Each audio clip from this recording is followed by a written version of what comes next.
Welcome back into another installment of Razor Recap, your go-to destination for the latest updates on Arkansas football. And we'll talk about what went down in Stillwater yesterday. Unfortunately, not what Razorback fans wanted to see. But before we jump in, don't forget Razor Recap is brought to you by Scarlet Letter, Arkansas's very own handcrafted seltzer. Check them out today. And if you are in Northwest Arkansas, you can also swing by the Core Brewing Tap Room in Springdale and get all the latest and greatest flavors of Scarlet Letter.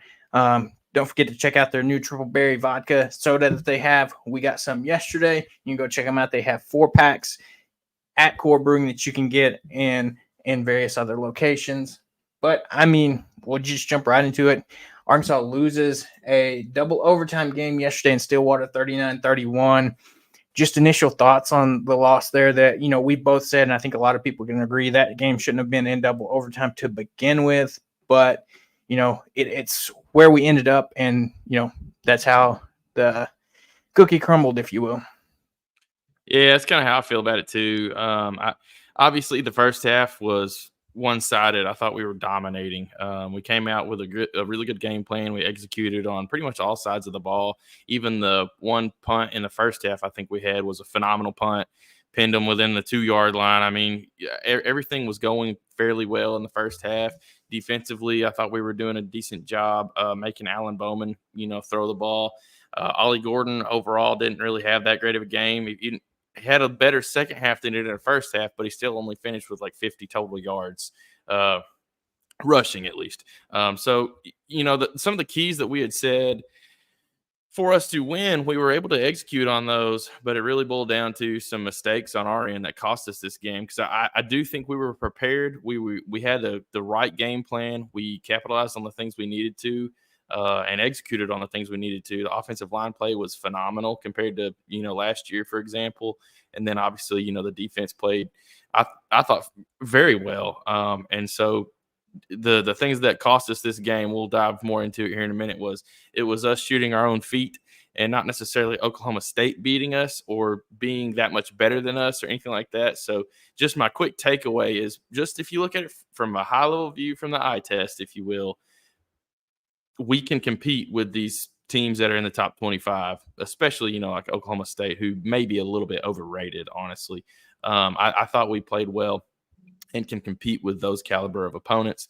Might be a little bit different when you play somebody like Texas, who I definitely think is probably going to be a lock for the playoffs if they don't drop any crazy games. They looked phenomenal in their game yesterday as well against Michigan. Went to the big house and took care of business. So teams like that, I'm not sure we're quite to that level. But Oklahoma State, ranked number 16 team, I thought we were right there, went blow for blow with them, and played very well.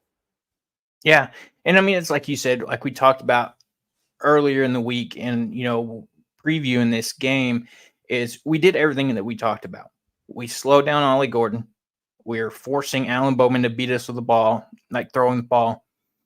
Offensive line play, like you said, looked fantastic compared to last year. Still some things to improve on, but much improved from last year.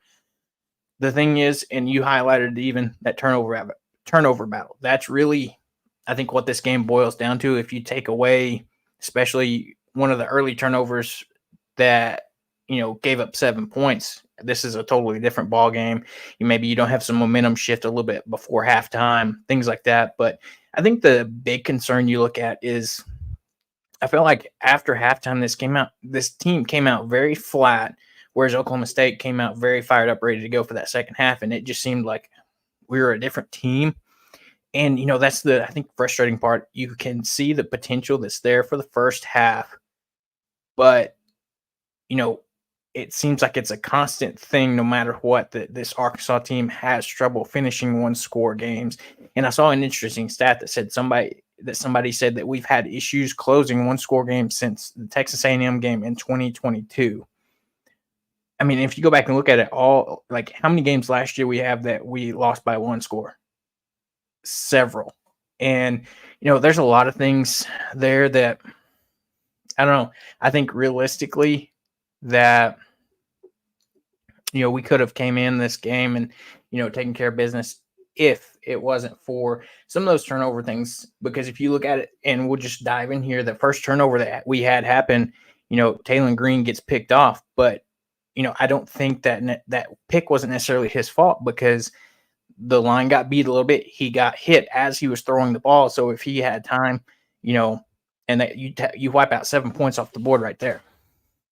Yeah, that was a big one, and it definitely it felt like a momentum shifter in the fact that it let Oklahoma State stay in the game. So at that point, we were driving. We'd already been on about a 30, 40-yard drive. I think we were on our own 30, somewhere around there, and it looked like we were at least going to come away with a field goal, maybe another touchdown, and that at that point would have put us up 21-0.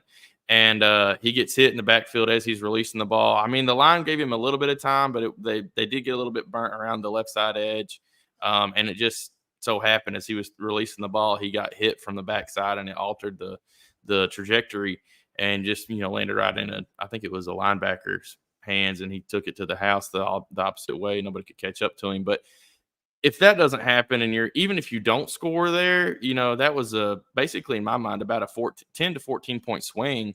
So I truly think we were going to get points on that drive as well. We had really been moving the ball quite efficiently. The previous couple of drives that we'd scored on, it looked like we were going to score on that drive. We were running the ball very well. I mean, Jaquin Jackson outshined Ollie Gordon like crazy in this game. He had 24 carries for 150 yards, 3 touchdowns, where Ollie Gordon had 17 carries for 49 yards and 1 touchdown. So, I mean, our offensive line did their job. Definitely were opening up a lot of run holes and things like that for some big plays and some good, not even necessarily explosive plays, but 5-6 yard gains. If you can gain 5-6 yards of carry, I mean, you're going to be set up to get a lot of first downs, and that's how this game went. And so if that turnover right there doesn't happen, I don't think Oklahoma State has any momentum at halftime at all, like they ended up having. And this game may be over at halftime. Even if we do have a couple mistakes in the second half, it might not would have hurt us as badly. Just with that pick six, that really to my brain, it really felt like a 14-point swing. I really thought we were going to score on that drive. It felt like we had all the momentum. We were moving the ball quite well. So that one was a big one. But then even outside of that, we could have weathered that mistake as well if we didn't have a couple other ones. We had another fumble later in the game, had the muff punt. That was huge. So those two things, I mean, the muff punt, you get off the field and then they kick it 40 yards down the field and you muff it. So you basically give them a 40-yard gain, and then it made life easy for them to get a touchdown there. And then it just seemed like it kind of snowballed after that on us, where we lost a little bit of our rhythm, if you will. I still felt like even with the adversity that we faced kind of later in this game, we did a good job trying to hold our composure and stay in it and force the overtime. There's some missed field goals that also hurt us. I mean, there was a lot of things that kind of went the opposite way of how you would hope in a game like this, where you really need a lot of things to bounce your way for you to win. So it's tough the way that this game fell. It was the exact opposite of kind of what I was thinking would be why we would win, is us winning the turnover battle and making them look like they, made mistakes that gave us the game, if you will. And it was the exact opposite of that. We looked like the better team for 4 quarters, really. I mean, even in some of the second half where we had some issues and it didn't feel like we had momentum, we were moving the ball well, even in those drives. We would just cough it up for some dumb reason, or our defense would get a stop and that would give us momentum, and then we'd give the momentum right back with that muffed punt. So some things like that where it felt like we were still playing well in the second half. It just didn't correlate to points or momentum necessarily. So that's definitely a tough game to watch go that way. It really hurt. I'd almost been happier if they'd have beat us by 30. You know what I mean? Just because of how winnable this game looked during the game.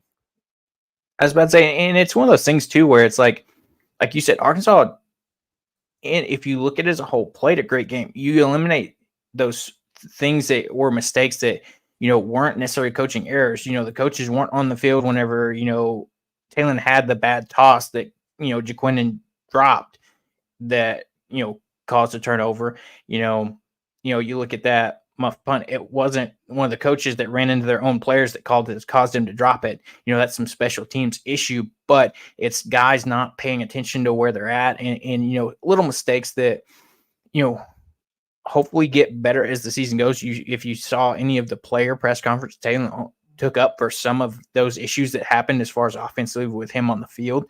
But when you look at it as a whole, like you said, Arkansas,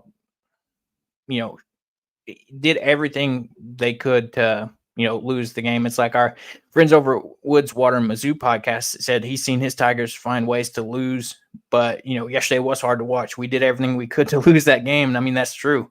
I mean we put up a fight, even right there towards the end of the game. Where we fought back. You had that big pass play to Luke Haas that he scored a touchdown in. I mean, even though we had that issue that Arkansas still had some fighting, and I think I do feel like we still have some shots in other games. It's a good point here, and I think it's going to come with time. Multiple passes. Our receivers they had to stop winning ball placement. And I think that's another thing that people hit on in the preseason. That was one thing to look out for Taylor Green was his accuracy a little bit, and so that does need to improve, putting the ball in front of his receivers, lead those receivers, but also don't overthrow the guys. We had, some passes that, it's all about that placement. And, I think that's going to be talked about. But, I mean, what do you think there? I didn't feel like he missed too many of the big ones. There was a couple passes that were inaccurate to the point that it was tough on a receiver. I think back to the UAPB game, he had a couple of really good passes. The Ty Washington touchdown, he's running to his left and is able to kind of drop it right in the breadbasket. That's a good example of where I think he's made some improvements. But having that consistent accuracy pass, each pass, I think that's where there needs to be some development keep occurring. I think he's on the right track. I think he's made some strong improvements there compared to just like his Boise State highlights. He does look like a more accurate passer, but you really need to be almost perfect in SEC play most of the time. You can't miss the easy ones, that's for sure. And then even some of those passes like to Ty Washington, for example, you got to hit those when those big plays are available, and you can't miss those. There was I think there was one pass to Isaiah Satenia that he overthrew kind of on a potential deep ball. So that right there was a miss that I saw. But outside of that one, the rest, I didn't see a whole lot of like big play missed opportunities just due to him overthrowing or underthrowing a receiver necessarily. But it did leave yards off the table where, a receiver did have to wait a second on like a slant route or something like that. To where they couldn't get as many yards after the catch. So I completely agree with that take. I think that's something that needs to be improved on, and I think it will be improved on. I feel like everybody's kind of seen that improvement so far this year. Give him another couple of games, a little bit more coaching with Petrino, and hopefully we continue to see that trajectory go the right direction. But at the same time, your offensive line has got to give him enough time to get the ball out. And I think they did pretty good on that for the most part. There was a handful of plays that broke down in pass protection that are going to be reviewed, I'm sure, in the film room where some mistakes were made and we missed a couple of blocks. A couple running backs missed their assignments and things like that. So that stuff's got to get corrected, and that will in turn help that passing accuracy, I think, as well. So couple things go hand in hand there that I think we can improve on from this game. But like overall, I'm telling you, like we got fans out here saying we fire Sam Pittman. That's insane, in my opinion. We were the better team in this game.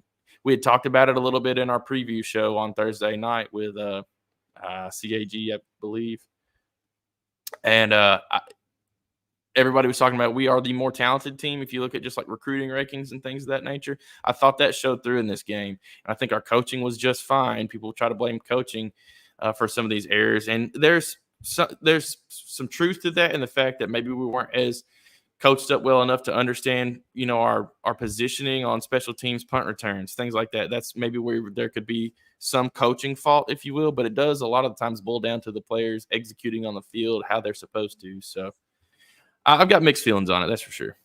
Yeah, it's one of those things, like, as much as you can scheme up and coach up a bad toss, I mean, how often is that going to happen? I mean, I think that's, these guys, even though you practice together all summer, all camp, you go through spring, you fall, everything. But until you actually play with these guys in a true game situation, I mean, and that's a weird thing where, I would be surprised if we had a similar situation like that happen again, just because they're going to be more focused on it. But, an interesting point here is, Gundy saying that they won because they were in better shape. I can't agree with that just because it all boils down to we gave them the game. You take away turnovers, being in shape has nothing to do with the turnovers that we had. So I think that's a bad take from Gundy, because, you know, yeah, and that's a good point there too, Vanessa. Gundy, he has a lot of interesting takes that he has. I saw one take saying that he got a lot of people telling him that he needs to use the tight end in games, and that so what did he do? He came out and schemed up some plays for the tight ends in this game. But I don't think they're. I don't. I can't get with him saying that they're in better. That reason they won was because they are in better shape. The only part of that I could even think to sort of agree with is maybe they're a little deeper. There's a couple of position groups they might have been deeper at, but I don't think anybody on their team was stronger, in better shape, had more endurance. I mean, this game went to double overtime, and I mean, realistically, we had a shot to win it there at the end of that second overtime. We just maybe had a little bit of a questionable play call there on that fourth down, but sure, maybe we should have had a little bit more push on the offensive line on the last play, and it could have been due to they were gassed. I don't know. What team's not going to be gassed, though, by the time you get to double overtime, whether it's them or us? I don't think either team was fresh at all by the end of this game. And I definitely, to your point, don't think that conditioning was what caused us to have a muffed punt, a bad pick six interception that really wasn't the quarterback's fault. The toss play that was botched. JaQuindon looked up before he caught the ball. It wasn't even a bad toss. It wasn't like Talon put the ball in a bad spot for him to catch it and run. I mean, it was right there in the breadbasket. He just literally looked up before he had fully received the ball, slips out of his hands, and there's a turnover. And even at the end of the game, the unnecessary roughness call, I thought that was questionable. I mean, it was kind of a suplex, but it wasn't like he threw him really directly over the top of him or something. I've seen worse than that not get called plenty of times. So a lot of those things that really extended Oklahoma State's life or drives or gave them free possessions, things like that. That is not conditioning at all. And so I don't agree with him on the fact that they won because they were in better shape. They won because they had some advantageous turnovers. And props to him. The one where Talon threw the pick six, you give Oklahoma State all the credit in the world there. They timed their blitz perfectly. They hit him as he was throwing, and they had a guy in position to pick the ball off. So that's 100% Oklahoma State's credit. That is not something that I think is a fluke or anything like that for them. But then a couple of other things, too, that if we clean up, this game's not even close. So I really don't agree with him at all, but that's Gundy for you. Yeah. Another one here is, we even noticed this during the game, thoughts on why Jaquinda Jackson kept cramping up. The only thing that comes to mind for me is when you look at it, he went from 8 carries in that first game against UAPB to 24 carries in this game. So, he pretty much tripled his carries right there. And I don't know if it was they were planning on having it more spread out wise, or if I don't know. I think maybe yeah, you're right. It wasn't that hot, but maybe going from 8 carries to 24 between a week span could have had something to do with it. That workload being increased. But thoughts there, Seth? Well, I mean, 149 yards rushing, that's a lot of running around the field. And then there was several plays, that he was involved in where, he wasn't getting stats on. I mean, there was a lot of guys running around. We had 600 and something yards this game. Let me find the exact number. I think 648. Yeah, 648 total yards. Everybody was running around the field like crazy when you're putting up nearly 700 yards. Even on plays that he's not getting the ball and getting stats recorded for, whether he's in the backfield blocking or he's running a wheel route, but the ball doesn't go his way on a pass, for example. These guys were running around a lot, and we had a lot of offensive possessions. So I do agree with the fact that there's maybe something to be talked about there around conditioning or hydration even, or pregame hydration, whatever the case may be. I mean, I don't know if there needs to be something addressed there or not. Something to look at, but I didn't see just a ton of the other guys really having too many issues with that. So could have just been, he didn't drink enough fluids the night before. That can really affect you the next day. So even little things like that can get you, but I wouldn't think too much on that one, in my opinion. Yeah. I mean, yeah, you think about that too, the amount of pass blocking he's trying to do on top of that. An interesting take here. We harped on it all of last year, and we through 2 games last year. Coach Pittman did get blasted for going on 4th down and shotgun. Bobby, not so much this year. We haven't had a ton of situations like that this year. And, that is one call that, we were talking about was questionable a little bit in overtime, that 4th down play where, you run it from the shotgun, but you also, the question for me is you run it with your smaller back. Rodney Hill compared to Jaquindon Jackson, there's a big weight difference there. Or even at that, I know he didn't play. I don't think he played at all, but I'd have gave it to Braylon Russell right there, in my opinion. That's who I was going to say. He didn't play this entire game, but you've got a huge freshman in Braylon Russell. Why not bring him in, bulldoze up the middle? That's the only big questionable play call as far as that I can think of right off the top of my head that I would say, well, maybe let's rethink that. You go back to the play before that. You had the perfect play schemed up with Rodney Hill, the wheel route, and Talon just underthrows that ball just a tad bit. And if he doesn't, that's 6 right there. I'd forgotten about that one. Yeah, that's another one of those accuracy comments that we go back to. That one was another big miss. There was 2 or 3 fairly large misses in this game, so that one was a big one for sure. I agree with I know Bobby's not getting blasted for it and all that, but we can sit here and talk very similar to how we did with Kendall Browse. You put up 640 yards, and then it comes down to a 4th and 2 play at the end. That's kind of lame. That's a bad feeling. So, you had mistakes elsewhere because overall Bobby called a really good game. And we probably could have had more yards than that if a couple of these other plays we've been talking about were executed on, or we had the possession that we should have when we muffed the punt. We'd at least gained a few yards there, I'm sure. So I do think that play call on 4th and 2, I don't love it. At the same time, you got to trust your offensive line to go out there and get you some. But at the same time, on the flip side of that, you've had a quarterback that he threw for 400 and something yards this game. And he's also shown you all game long that if the play's not there on the passing anything, he'll make a couple good reads. If it's not there, he can take off and run for a couple of yards. I feel like there should have been some level of RPO on that play to give Talon some options to where if they do bull rush you and you don't have a run available, you can dump it off to somebody that's cutting out on the flat or something like that. We needed to have some type of RPO play there, in my opinion, but I'm not a coach. That was a play they were confident in, I'm sure, and it just didn't pan out. So you win some, you lose some, but I'm tired of losing these 1-score games. That's for sure. That's the truth. Like you said, Talon had overall a great game.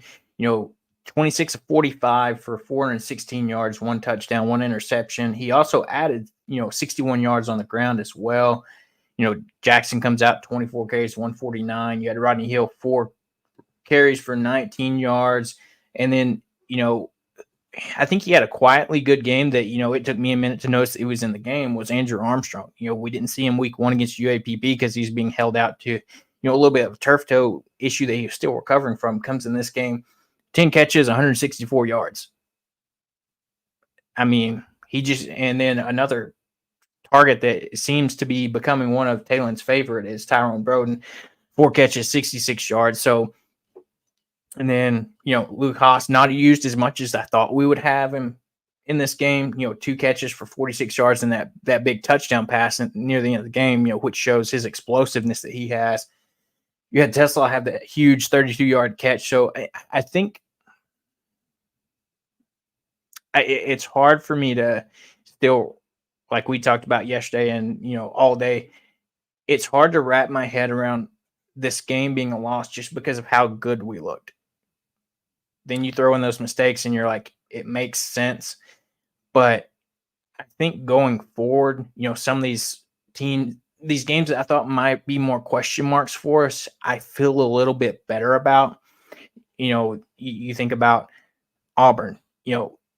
I was, hesitant about that. A hard loss yesterday. That's definitely a winnable game in my mind now. But I was about to say they lose to a Cal team where they had 5 turnovers. It's hard for me not to feel a little bit more confident about that game, even though, yes, it's on the road. But, I mean, if our defense plays like it did yesterday and it's going to keep improving, that game, in my mind, gets a little bit easier for us. You think about Mississippi State.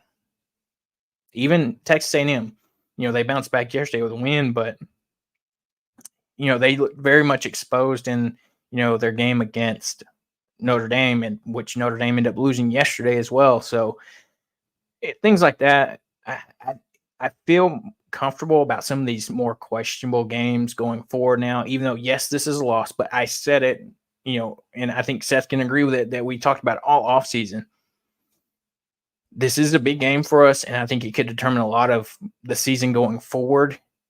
But yes, I would like to win, but the fact that we played them close and we didn't get just blown out. Like I said, we either win this game or we lose it close.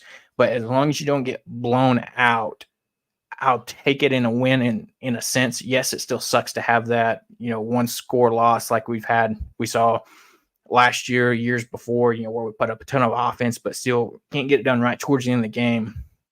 I still think I have more confidence going forward with some of these more winnable games. Now, when you start talking about maybe like your Tennessee, your LSU, Texas games, Ole Miss, those I still want to see a little bit more from this team. But those other games that I thought could have been toss-ups or might be a little bit tough, I feel a bit more comfortable about. Yeah, I completely agree with that. So here's the way I think about it. We had a really good shot at winning this game, even with the mistakes. If you clean the mistakes up, you don't have the 3 turnovers due to all the flukes and a couple of the bad penalties that we've got to get corrected. That is on coaching, in my opinion. You can blame some coaching there. The players making boneheaded decisions, but it does come down to your coaching, instilling, hey, this is the type of culture we play with. We don't go out here and suplex guys and get unnecessary reference penalties and things like that. I thought we did a good job on pre-snap penalties. That's one thing I've been watching all year. We didn't have just a ton of those. Even considering the environment we were playing in. So that was nice. But the thing is, if you clean up some of the mistakes, you eliminate a couple extra possessions that we gave Oklahoma State, you eliminate at least 7 points off the board, potentially put 7 more on your end, you win this game handily. And this is a good team, a very experienced team, and a fairly talented team that, in my opinion, could have been won handily if this was a cleanly played ball game. So if you can correct those mistakes, play a lot cleaner, those types of things, it makes those games against Auburn, against Mississippi State, against Missouri even. I know they're good, but a team like that I think we match up with talent-wise fairly well. You know, those ones are very winnable games in my mind. And then you look at like A&M, Ole Miss is good, but if you come out and play a really clean game and they don't play the cleanest game, we can, you might shock the world on a couple of these teams. LSU hasn't looked just incredible. That's a game where you could, do some damage and make some noise in if you play to this level of offensive prowess minus the mistakes. And defense held their own, I thought. There's a couple plays I thought we could have done better on. We were out of position on a few plays, gave up a few catches that should not have been. Then we made some plays, batted some balls down, things like that. Good comment here. We didn't have any sacks and very few QB hurries. That was a concern to me, but at the same time, that's literally the oldest offensive line in football nearly. So you got to give them you got to give Oklahoma State a little bit of credit there. They have a very, very experienced and talented offensive line.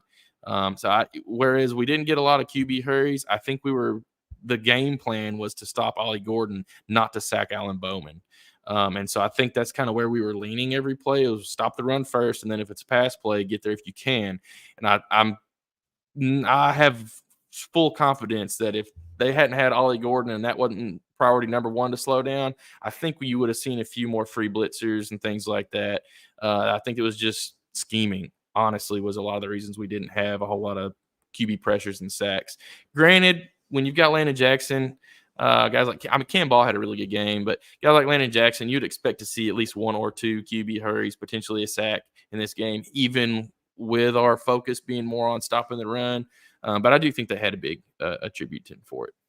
Yeah, that's a good point that you got to think about is, when the key guy that you're wanting to stop on offense is their running back, of course, you're going to, not necessarily blitz a ton, but a few more guys in the box. And so we'll have to see. Like you said, it is interesting to see Landon Jackson get off to a little bit of a slow start, if you can call it that, this season. And it could come up to scheming. We'll see what Travis Williams does as we get, closer to other games where, maybe they don't have as such a prolific running back, and, you can be more aggressive. We know he's an aggressive blitzer to begin with. That's kind of his philosophy coming in. He plays more of an aggressive style defense. So I'm interested to see what it'll look like going forward. What we do. We'll later in the week tune in and we'll do our preview for UAB. But I think the scheming will definitely be a little bit different for that game. And hopefully the guys see this game, go back to the film room, see the mistakes, and they come out next week and if you will, make another statement game like UAPB, get a big win before you head on the road to take on, your first road test with going to Auburn on the road. Yeah, 100%. Before we wrap up, a couple things I want to hit on that too is we'll talk more about it when we kind of dive deep on it, but just clean up the mistakes. UAB is a prime opportunity to come out. Very similar. We played a near perfect game against UAPB, if you want to call it that, just as far as, no fumbles, no turnovers, no muff punts, no tremendous penalties, things like that. I think we had 6 penalties in that game, and none of them were just like game breakers, if you will. So can you get back on track on those categories and play a little bit cleaner ball and special teams and just execute cleanly? I mean, that's really just what it boils down to. I think the play calls are there. The talent is there. The speed is there. We're a very fast team, a big team. We got a lot of height in our receivers. I mean, there's a lot of things going for us on this team. And if you can play clean and trust Bobby Petrino's play calls, more often than not, I think we're going to be coming out on top on some of these games, especially on, the ones that we counted as, coin toss games, if you will, like a Mississippi State. To me, that was a coin toss game going into this season. If we keep playing like this and can clean up some of the mistakes, I would lean more towards us winning that game than losing that game. And I wouldn't really call it a coin toss at that point. But, that's a long ways down in the season. So there's going to be several more games to kind of look at and improve on or degrade on. I mean, this team could get worse and worse with the mistakes if the corrections aren't made, and then that'll be a coaching discussion that we'll have. But anyways, overall, though, this was a good game. It was an entertaining game, unfortunately, because it really felt like it could have been a blowout if we'd have just really played clean. But anyways, you do got to give some credit to Oklahoma State. They're a very good team, very experienced, have a really good offensive line, a couple of really good running backs, and a couple of good guys. Their Nick Martin kid on defense is an absolute freakazoid. He's going to be playing in the NFL one day. So got to give them their props for some of the plays they made to keep themselves in this game, and then they took advantage of the mistakes that we gave them. But overall, great game. I think it was a good eye test to show that we have improved compared to last year. Last year's team, I think we lose by 20 in this game. So maybe some improvement. I agree. That's like you said, we talked about at the beginning. Oklahoma definitely made the better adjustments at halftime. Like I said, it seems like we just came out flat, and that's the one thing that we've got to, adjust, get better at. We need to come out with some energy. And, we got the ball to start the second half, and then you didn't really do anything with it. So, I mean, we'll see. But like we said, UAB coming up, they beat Alcorn State 41-3 in their opening game, lost this past week 32-6 against UL Monroe. When you look at their stats on that one, and we'll dive more into this later in the week, but I think you scheme a little bit different in this game. It's just we talked about, for the season, they have a total of 382 passing yards and 144 rushing yards, and that's it. As far as their top passer and their top rusher there. So, it's going to be interesting. Hopefully these guys come back and see this as another game to bounce back, improve upon those mistakes. And, we'll see what this Saturday has to hold. I know you said you'll be up for that game.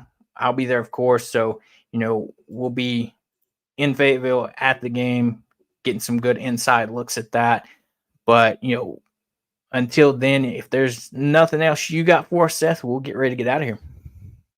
I think I'm good, man. Appreciate all you guys listening in and talking some hog football with us. Overall, I think this was a good week. I think there's a lot of things that we can praise the team for. If you're from a coaching perspective, there's a lot of good things to talk about that we did well. There's some things that we didn't talk or didn't do too well that they can talk about and try to adjust and correct. And so I think the coaching conversations can be balanced, and you're not just going to have to go in the locker room and absolutely scold everybody for all the bad things they did, because there's a lot that we did well in this game that I think you can build upon, and then there's a couple things we did not do well that I think you can correct, and then this team will be on the right trajectory to really improve and have a good year, maybe a surprising year. I mean, 6-7 wins is possible.